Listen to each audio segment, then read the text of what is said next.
It's been a while since I've had an episode, so this is the beginning of season 2. So if you haven't seen an episode of how real estate changed my life up to now, you need to. But what I do is I just talk to regular people that can honestly say real estate has changed their life, obviously for the better.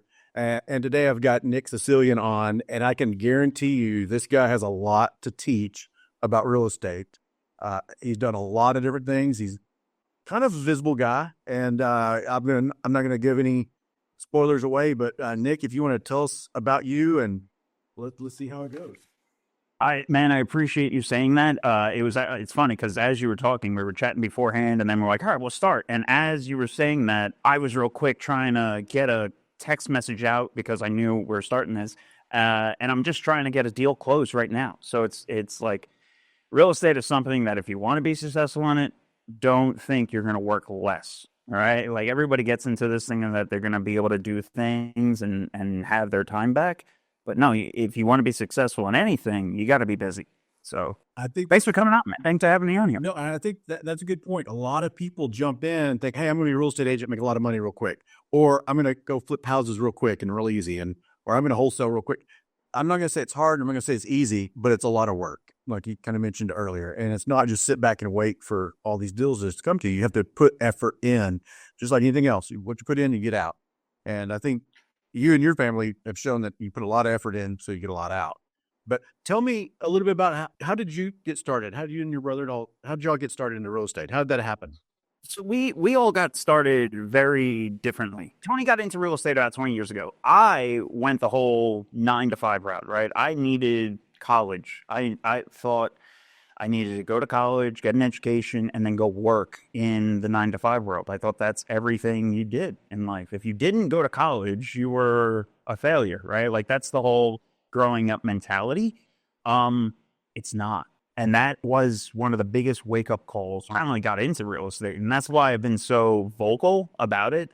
I try to ring the bell if you can, right? Like if I could ring a bell and just let everybody know that there are other routes out there than school debt and stress and all these things for 18-year-olds, 25-year-olds, like when they're trying to figure out their life, there's a lot out there. And that's why we were talking earlier, like why I love real estate. I used to be offshore. I was working as an offshore engineer, U.S. Coast Guard licensed engineer. I went to a SUNY Maritime Academy, and I was making great money, but I would get my ass kicked if my kids. My oldest was 4 at the time. I had a 4-year-old and a 2-year-old at the time. They were 2 years apart. I had to do math there, and it was just challenging. My 4-year-old at the time was nonverbal. So I would be leaving for months at a time, and I'd be like, all right, but I love you, Damon. I'll talk to you soon. And, he would barely get out. I don't love you. I love mommy. And I would have to go away. All right, thanks. Love you too, buddy. And then go off and go to work.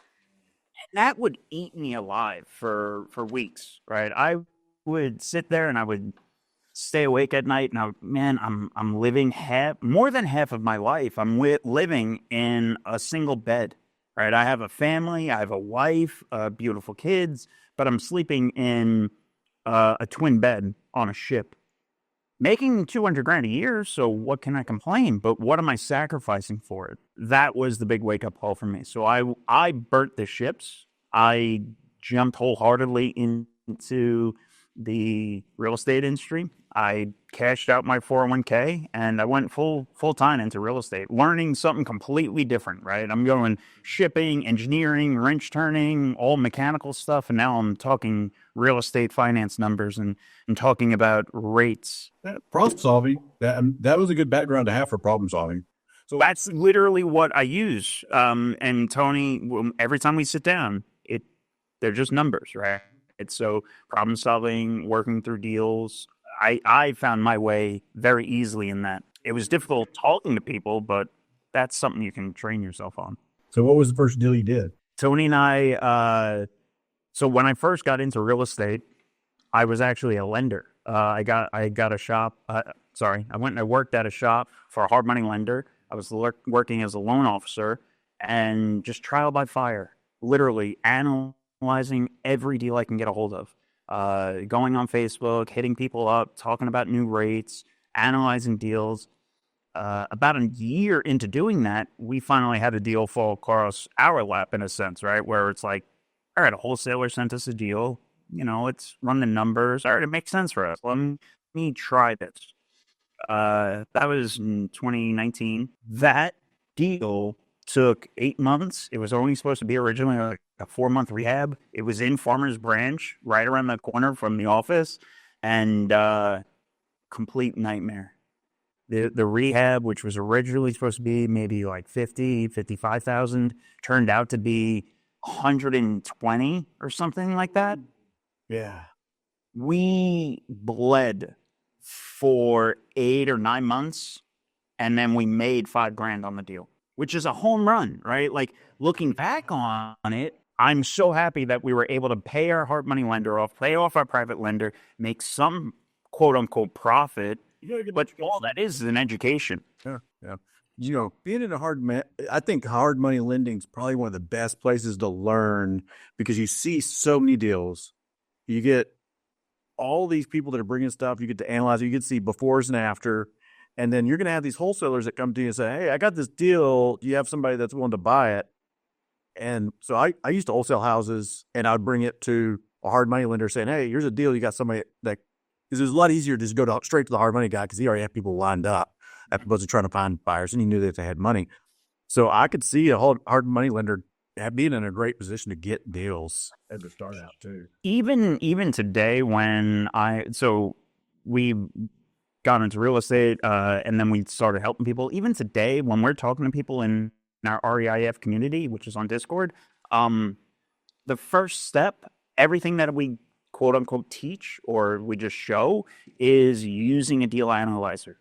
All right. So even if you're not going to be doing the rehab, even if you're not going to be doing a flip, right, you have to understand the numbers, right? So analyzing a deal as a hard money lender is our core step one, how to understand the basics, right? Not comping, those are all offshoots of it, but actually figuring out where the numbers are going, right? What closing costs are. All of those, there's so much involved that people don't know right off the bat. And they want to go after the shiny object, which is just somebody else's marketing, right? They want to go after creative financing or text blasting or PPC or whatever they stumbled across, because it's their easy button that they're being sold. But that is not step one, right? Step one is understanding how to make an offer, how to analyze a deal, how to actually break down the numbers. This way, you're getting a good deal, your lender's getting a good deal, the seller is getting taken care of, and your end buyer is getting taken care of. If all those things aren't in order, you're just gonna have a shit deal.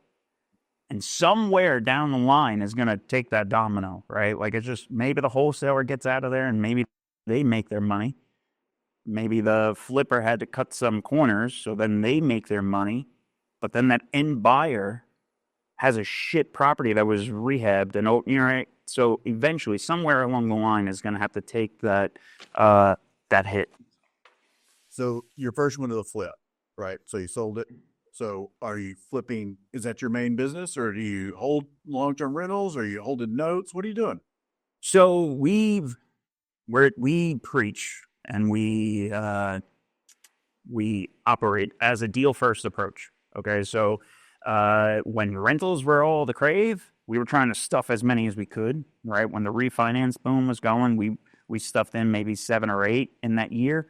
And then right now, trying to refinance something is not something I'm looking for. So with that being said, we are specialists in direct-to-seller acquisitions, all right? So we handle the systems, the operations, the marketing, and we go directly to a seller, and then we figure out what makes best sense for that deal, right? Not every case is a flip. Not every property is a rental.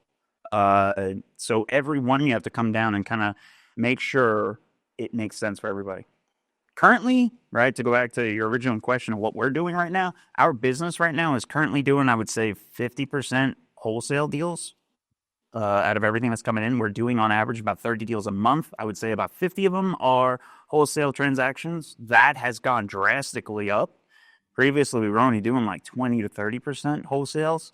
But in the last year alone, we've dialed that number up drastically.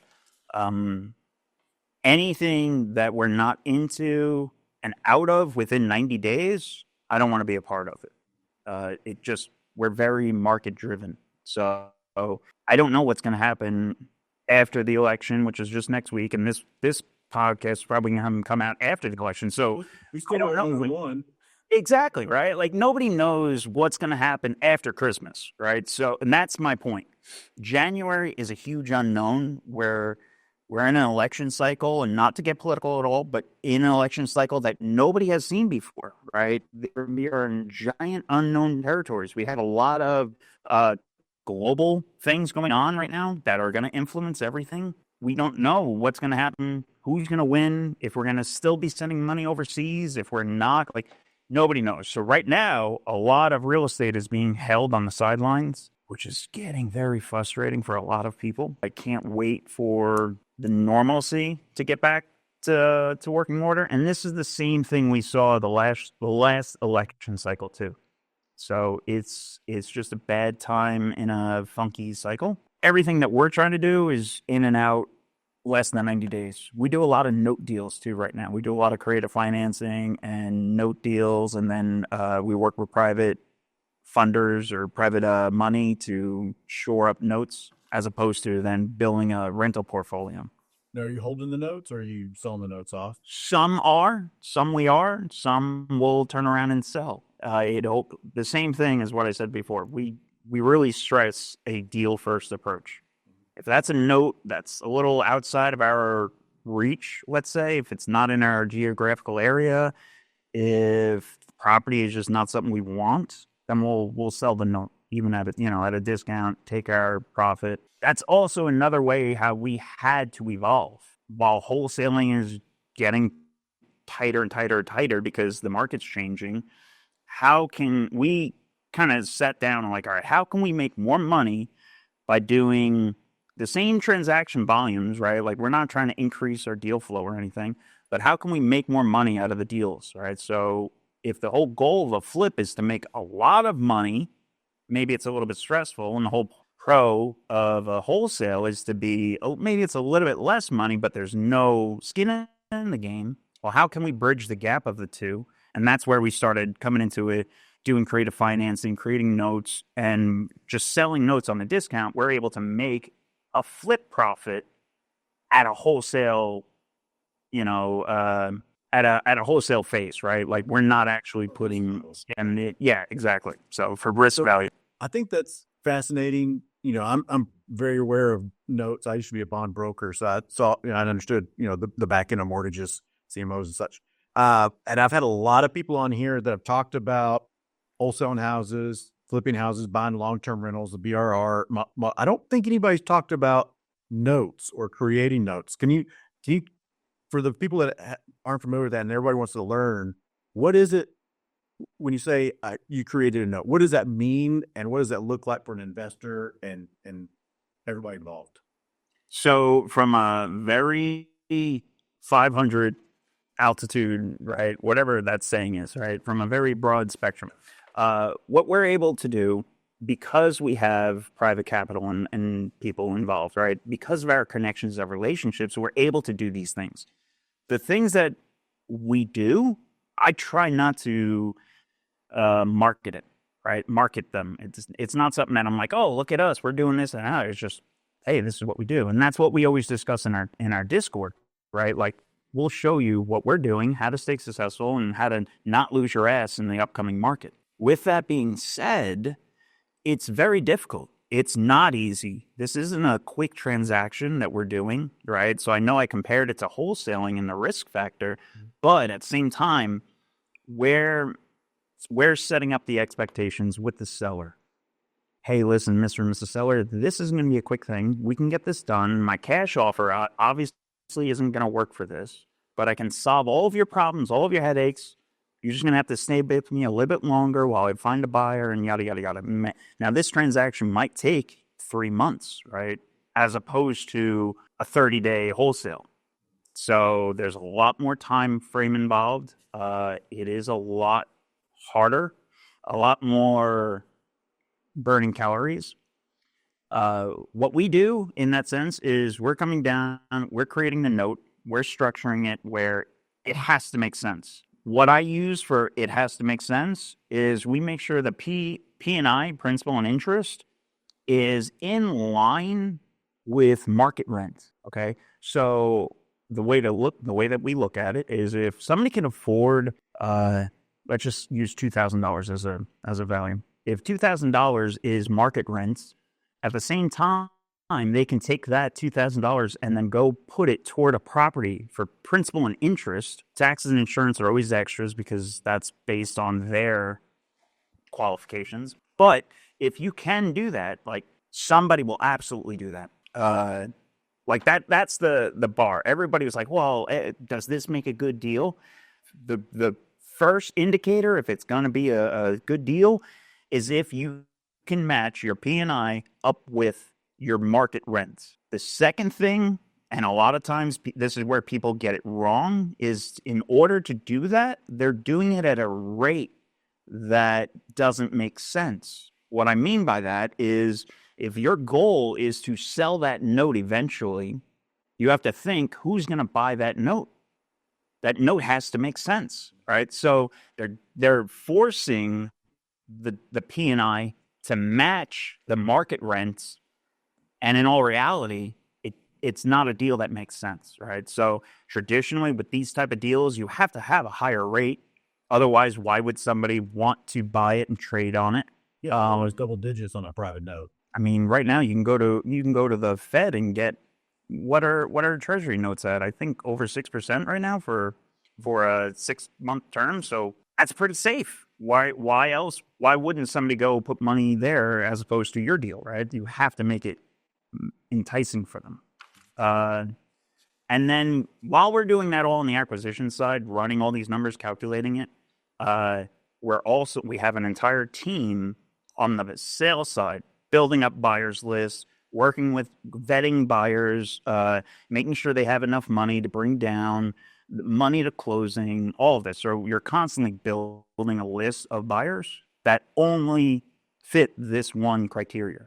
All right, they're going to bring 20% down. They're going to have sweat equity. They're going to, whether or not it's an investment property or what, right? So there's a bunch of different things. And that's why I'm so hesitant to brag about it. But at the same time, it's not. It's very complicated. It's not the JV. That's the varsity team stuff. Yeah. But the thing I love about it is we're not against sharing it, right? Like we're not against talking about it. What we don't do is we try not to teach, because that's when you get into trouble and then everybody tries to replicate it. Yeah. I'd say a lot of people end up going down a bad road because they were in over their head on knowledge-based things. Saw a lot of that in raps. I guess it was back in 2009 and 10, people were rapping things and it didn't work, and then they got snipped bad. One that I'm seeing the most of right now is, what do they call them? I don't want to use the term gator, but they're like equity partners or capital partners or whatever, right? These creative financing groups have gone out and like turned new phrases for just seconds. That's all they're doing. They're putting seconds on positions, but they're at like $50,000 second, $100,000 second.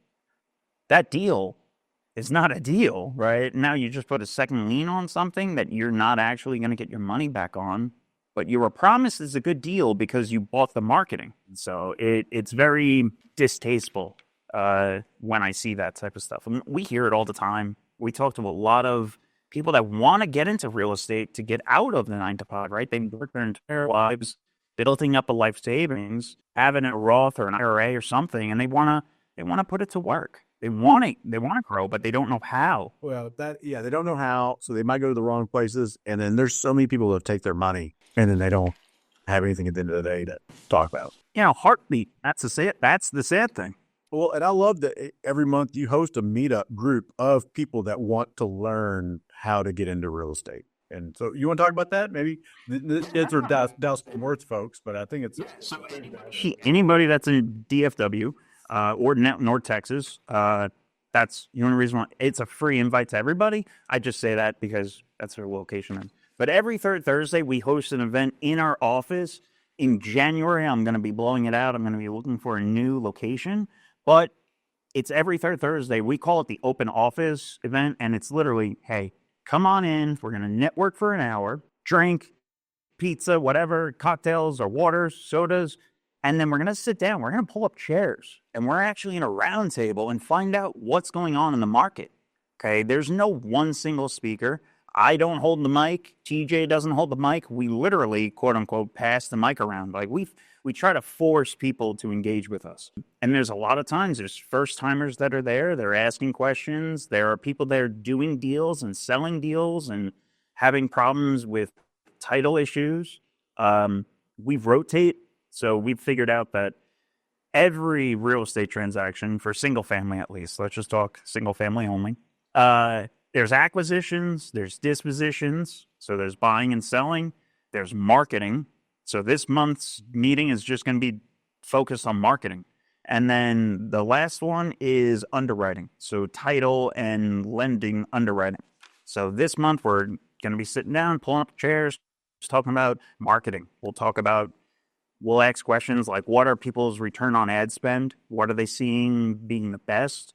Is it PPL? Is it PPC? Is it direct mail? Is it door knocking, driving for dollars? Is it cold calling, right? There's so many different things that we can go with marketing. And then we literally just try to provide help. We don't even try to provide help. Let me back step there. We just try to provide the environment for help, okay, if that makes more sense. Like, I'm just trying to provide a place for people to gather, and that's why we offshot from this. We've been doing this for years now, and just this year alone, we created the Discord, right? The REIAF Discord, where everybody can just go nonstop and just talk about deals. Hey, I'm having this seller, we're having these issues, I'm having trouble with these heirs, whatever it can be. I just want to provide a place that people can go, right, and try to be a conduit. I know, and when I've been to your group, I was impressed with very, very beginner questions being asked and treated with respect, and the group helping answer those questions for people. And I think that's one area where people don't understand how real estate investment clubs are different, in that everybody's like, oh, you don't want to teach your competition, or you don't want to, like, no, it's not competition. You all are there helping each other. And if you help somebody learn how to do one piece of the business, he may or she may bring opportunities to you in the future that you benefit from, and vice versa. I've seen that a million times. I mean, we've got some mutual friends that I bought tons of houses off of. He could have bought them, but I bought them because he had too many going on at one time or whatever. And it's just, we share knowledge. We share vendors. I mean, that's crazy. Like, we share vendors. It's fine. No big deal. Do you know what the population of DFW is? I don't. Right? That's why I'm asking. Like, it's something absurd. Yeah, 7 or 8 million. It's enough that I know I'm not going to be, I know I'm in competition, right? But at the same time, I'm not scared of my competition, right? I've never been one of those. There are so many people in this industry that believe, and there's like that scarcity model.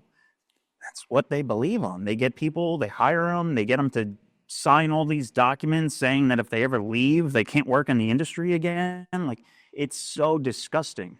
And there's no need for it, right? Like you were just saying, anybody that I can help, even if I don't get anything out of that right there, that transaction, that's fine. If they can go off and close more deals, they'll at least, as long as I treated them with respect and gratitude and everything, 100% meant everything behind it, I'm confident that it will eventually come back and pay me back, right? That person can become a bird dog for you, right? Like, so many different things will happen just from abundance.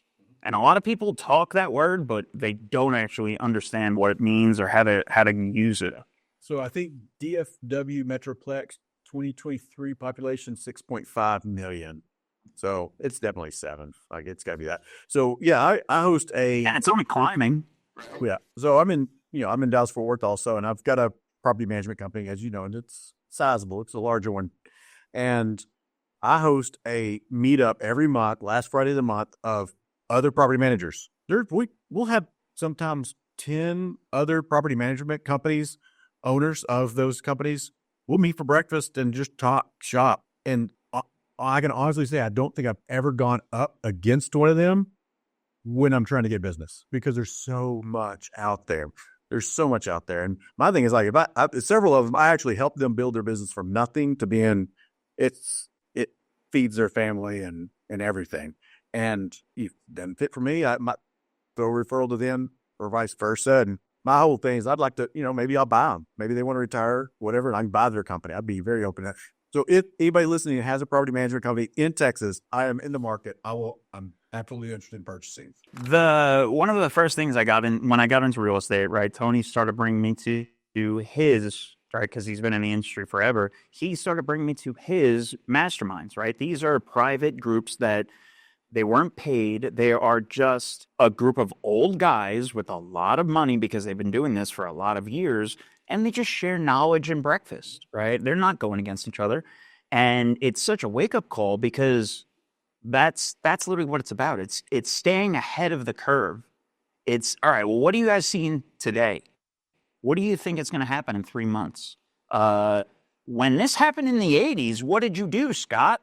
Right? Like all of these, like your ability to tap into resources is what is going to save you from losing your ass in the future. Okay.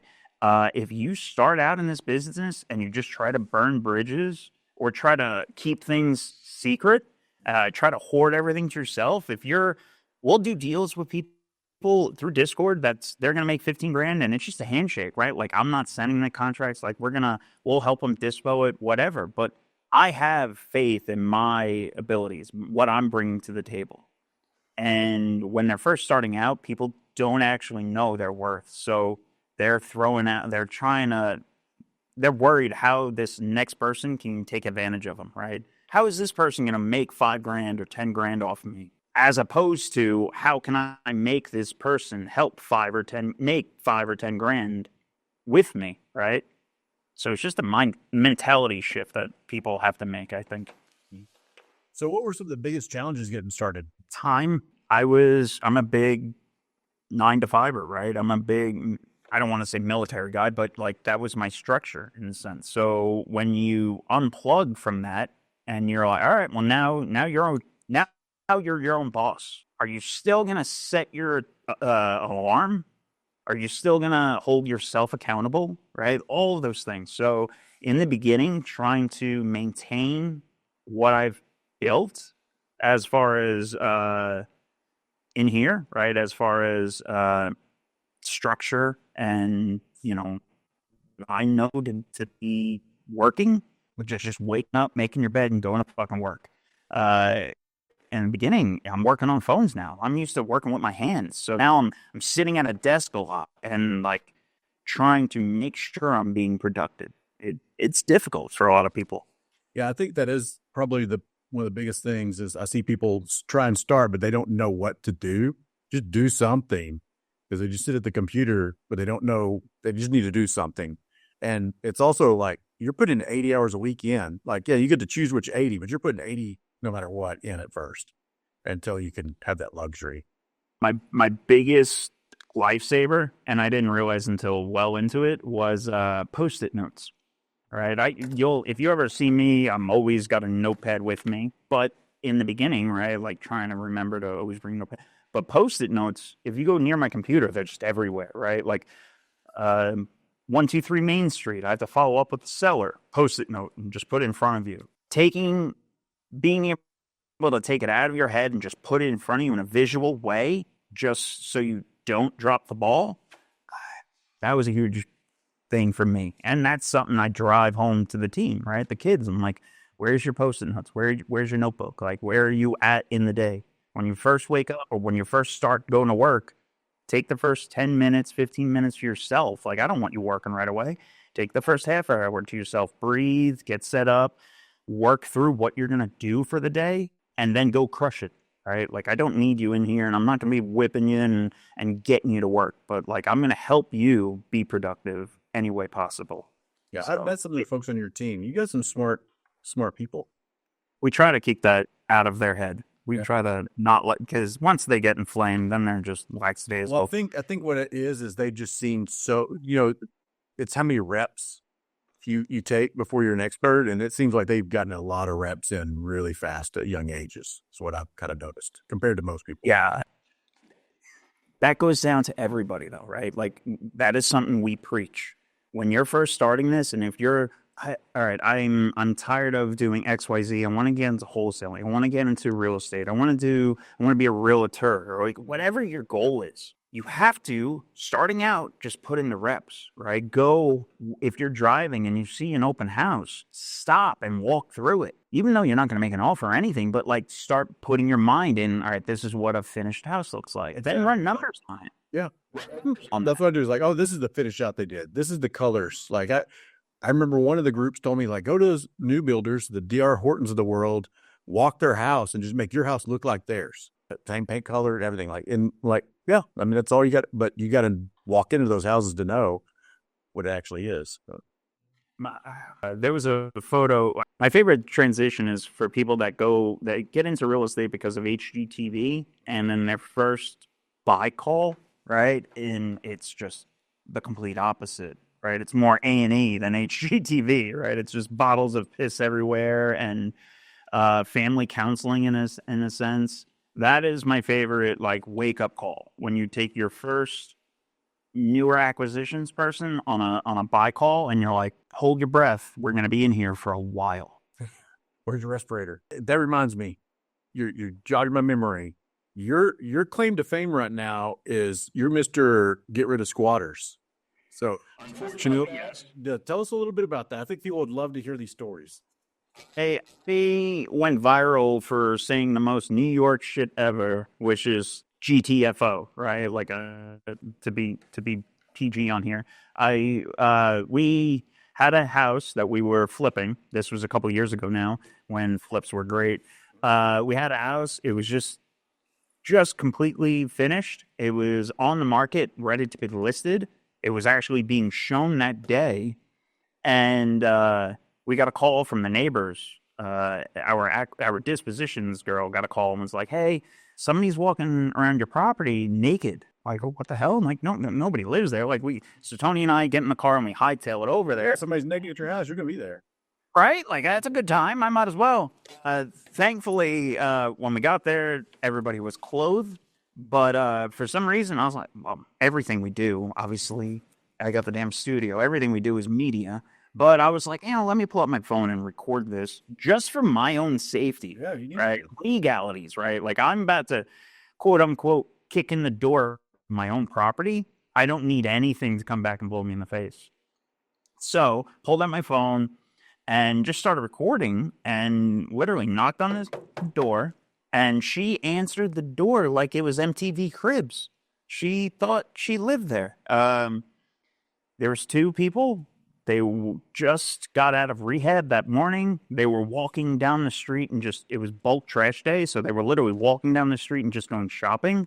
So they had all of this quote unquote garbage, like little art things, a lamp, just random garbage in my house now. And she was trying to use the yard sign like a business card. She's like, "No, I purchased the property from Mr. Sherlock." And thankfully, the gentleman that was there, he dipped right away. I don't think he started using drugs yet. She clearly had. But he, like, literally in the video, you can see we kick in the door, we tell him to get the hell out, and he just packs up and leaves. Once that happens, completely different demeanor, right? Now it's all right. Now it's not danger. Obviously, we just got somebody here that's crazy. That was all fun and games. That was the nicest of all of our squatters. Okay, we have, over the years, we've dealt with over 10 easily. I can count off the top of my head. They have all cost a lot of money. All right, because at the end of the day, it turns out to be a civil matter. So you have to go to court, and courts cost money and just delaying everything. I was just in a lecture from an attorney, and now she was in Georgia, but she said this works for and she named the states, Texas, I think was one of them. When you call the cops, he said, call them often, but don't say the word squatter because police officers don't understand what squatter means. They think it's a tenant. It's not a tenant. This is trespassing. It goes down criminal path, not civil. So you want to steer that conversation criminal, not civil.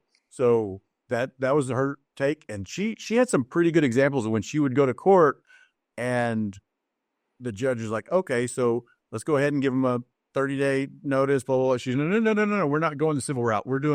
I'd like to press charges on the criminal trespass. And then the judge had to go with that. And then she's like, I'd rather these people be in jail today. And so it went the criminal route. And she's apparently had 100% success rate going that route. So take it the criminal route. Don't let the judge turn it into civil. And so focus on that trespass. So I don't know if you've had that or not, but I've been fortunate. But I'm definitely going to put that in my back. Incredibly lucky in our processes that we haven't had to come through across this kind of nature. We had some people that got into houses under scam situations where they thought they were tenants, which they knew they weren't because it was obvious that it wasn't all up and what they'd done, but they claimed that they were tenants. They had fake leases, but we were able to trick them out of the house, and it worked out perfect. If you can do cash or keys, that is always 100% of the time your best route. Otherwise, it's just going to go the civil route, and you're going to be spending a fortune. I really do like that criminal route because that's what it should be. There was one, so that squatter story, which was actually just a B&E, like pretty much. And that's why we were lucky enough. Like kicked over there, cops over there, and she was arrested right away because it was breaking and entering. It's not squatting at the point. But if somehow this random ass woman was able to pull up a fake lease, the cops would have instantly deferred it to the courts, right? Because that's not their jurisdiction. That's not their job. They're not getting paid enough, right? They're civil servants. They're not sitting there to be disputing between owners of property, right? There's so many legalities that can go in there. We had one that we purchased a property. The woman that was in there had a piece of paper that was on Christmas card stock. It had Santa in the corner and everything, I swear. And it said, such and such gets the rights to stay in the property and live here. The original owner wrote that.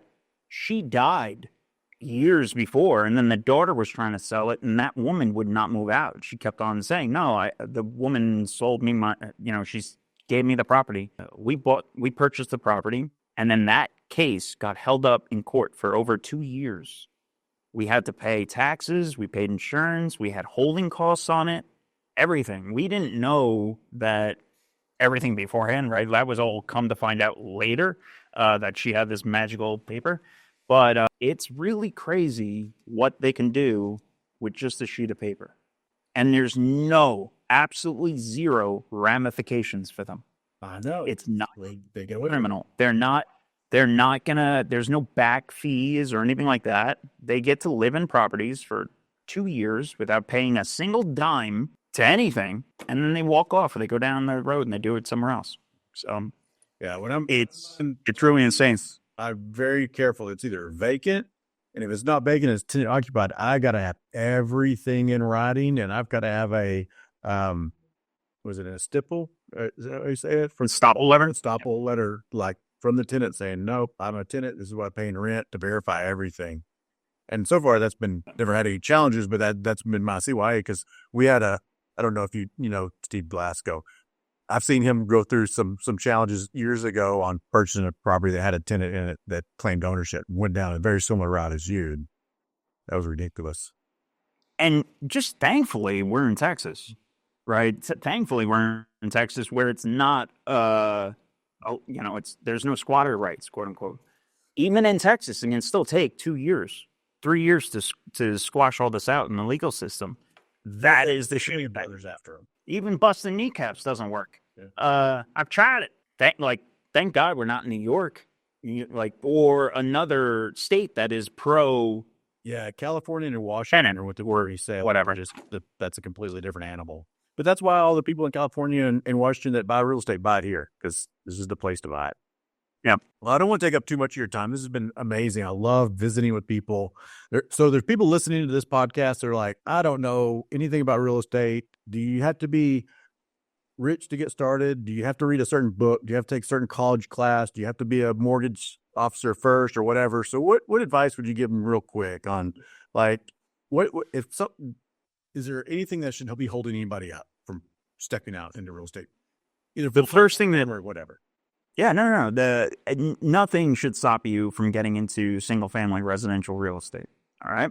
I'm going to say single-family residential real estate because there's so many different facets for you to make money. Okay. You can, if you're not talking about buying and selling properties, that's fine. You can go buy a lawnmower and do lawns for single-family properties. You can get with a property manager and then use them as deal flow for just getting lawns. Okay. You can do roofing, you can do painting, you can be a service provider for them, you can be a property manager, right? The single family residential as an entity, as like an investment portfolio, if you will, is the best and strongest thing in this country. Better than NVIDIA, right? Because it's dirt. And there are so many ways to make money from it. The biggest thing you have to learn is it's not easy. And the only way to be successful is to keep going. Okay, so when you first get started, if you're going to be doing wholesaling and you're going to be cold calling, don't get discouraged. It's going to take a lot of goddamn calls. If you're doing door knocking, it's going to take a lot of doors. Like whatever avenue you go, prosperity and freedom is on the other side. But you're going to have to walk through a desert for a little while, and that's okay. Think about why you're doing it. So you don't have $200,000 in debt to Boston University or something, right? Like I tell people, the guy with the most no's has the most yeses. Because they just oh my God, that's the first thing we say. Get the no's. Try to get the no's. How many no's do you have to get to before you get a yes? And then understand why is it no? Like, so I had a gentleman this morning, like, well, and did you think about maybe if they said no, why would there's a no? There's something behind the no. Why did they say no? It's because they didn't understand what you're saying. Oh, well, if you would have said this after that, you would have got the deal. And they don't take that as discouragement, right? Record your calls if possible and learn from everything. You're going to make mistakes. Just don't make them twice. It's that simple, guys. Yeah. All right, Nick. Well, I appreciate you so much. I also appreciate what you're doing for the community, too, because there's so many jokers out there that sell books, tapes, and CDs and charge $50 to come to my meeting, and you don't do that. And it's just sharing knowledge. And I really appreciate that because it gives a good name out there for people, too. So I appreciate that, man. I love what you're doing in the community. And I think that's something else that needs to be pointed out. I know you got a charity golf tournament, which is tomorrow. And, we've got teams in on that.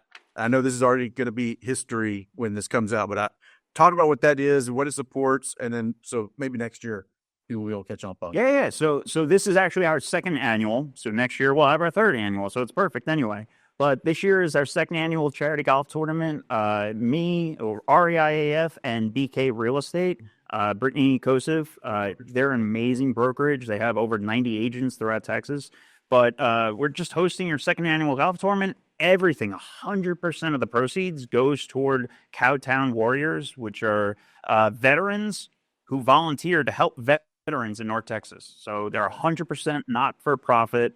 I had the treasurer. I had to remember his position. I had the treasurer on a couple weeks ago. He's a former Marine, or just a Marine, since they never retire. And they're doing amazing things. And when I say 100%, if let's just say there's a PayPal transaction, and the PayPal transaction takes off a fraction of a they will come out of their pocket and cover the additional cost, right? So these guys aren't messing around. They all mean well. And tomorrow we're hoping to have an amazing event for them. It's going to be a great time. If anybody needs any help with real estate, if they're in DFW, come to one of our open office events. They're every third Thursday. You can find them on Eventbrite.